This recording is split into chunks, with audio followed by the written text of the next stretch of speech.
வணக்கம், இது உங்கள் தினக்கதிர்.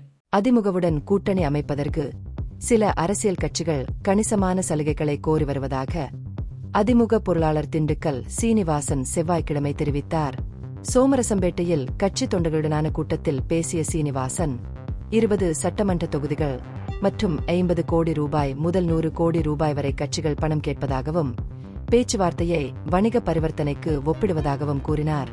பூத் கமிட்டிகளை வலுப்படுத்துவதில் கட்சி உறுப்பினர்கள் கவனம் செலுத்த வேண்டும் என்றும், கூட்டணி விவாதங்களை கட்சியின் பொதுச் செயலாளர் எடப்பாடி கே. பழனிசாமி நிர்வகிப்பார் என்றும் உறுதியளித்தார். இந்த கூட்டணி பேச்சுக்களின் பரிவர்த்தனை தன்மையை எடுத்துக்காட்டிய சீனிவாசன், கோரிக்கைகள் மிகையானவை என்று விமர்சித்தார்.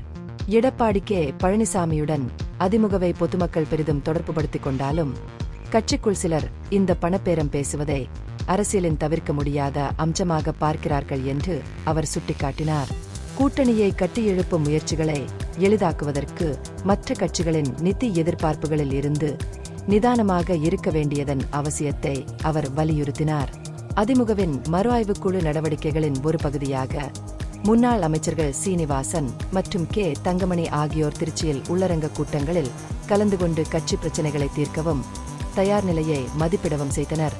கட்சியின் தயார் நிலையை மதிப்பிடுவதற்கும், அடிமட்ட அளவில் கவனம் செலுத்த வேண்டிய பகுதிகளை அடையாளம் காண்பதற்கும் தலைமையின் உத்தியின் ஒரு பகுதியாக இந்த கூட்டங்கள் உள்ளன. சீனிவாசன் நீண்ட கால தேர்தல் வெற்றியை உறுதி செய்வதற்காக கட்சி கட்டமைப்பை வலுப்படுத்த கேடுகளை ஊக்குவித்தார். அதே கூட்டத்தில் பேசிய கே. தங்கமணி, கட்சி நிர்வாகிகள் உள்கட்சி வேறுபாடுகளை தீர்க்க வேண்டும் என்று வலியுறுத்தினார். தொடர்ச்சியான கோஷ்டி பூசல் அதிமுகவின் வாய்ப்புகளுக்கு இடையூறு விளைவிக்கும் என்றும், கட்சியை காலவரையின்றி எதிர்க்கட்சிக்கு தள்ளலாம் என்றும் அவர் எச்சரித்தார். கட்சியினரிடையே உள்ள ஒற்றுமை கட்சியின் மறுமலர்ச்சியை உறுதி செய்வதில் முக்கியமான காரணியாக இருக்கும் என்று அவர் குறிப்பிட்டார். கூட்டணி பேச்சுவார்த்தைகள் மற்றும் உள்ளக பிளவுகளால் ஏற்படும் சவால்களை முறியடிக்க கூட்டு நடவடிக்கையும் நன்கு ஒழுங்கமைக்கப்பட்ட கட்சி அமைப்பும் இன்றியமையாதது என்று தலைவர்கள் வலியுறுத்தினர். சீனிவாசன் மற்றும் தங்கமணி இருவரும் தமிழக அரசியலில் அதிமுக மீண்டும் வலுப்பெற ஒற்றுமை மற்றும் அடிமட்ட முயற்சிகள் அவசியம் என்று மீண்டும் வலியுறுத்தினர். இது உங்கள் தினக்கதிர். நன்றி.